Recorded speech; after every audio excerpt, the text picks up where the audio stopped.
Good afternoon, my dear brothers and sisters. In our gospel reading today, which is a continuation of the gospel reading yesterday, Jesus was talking about parables. And in our gospel reading, Jesus urges all of us not only to listen, but to hear. Not only using our ears, but using our heart. What is the difference between hearing and listening?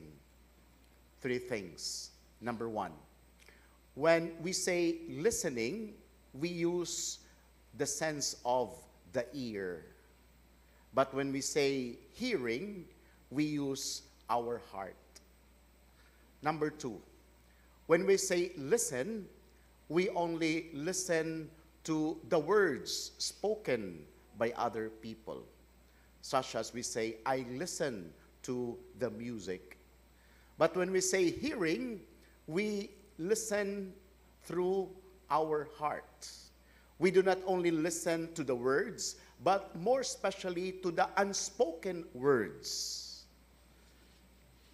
Sama sa usa ka inahan nga moingon, murag naguol kada.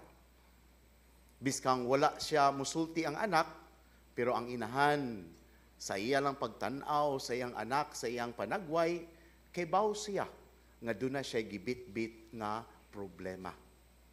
Because hearing seizes rightly in our hearts.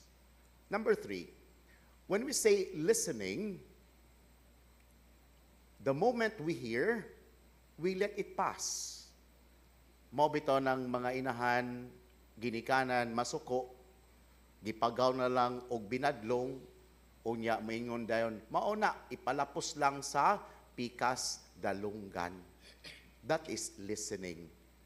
But when you say hearing, after hearing, it urges you to move into action.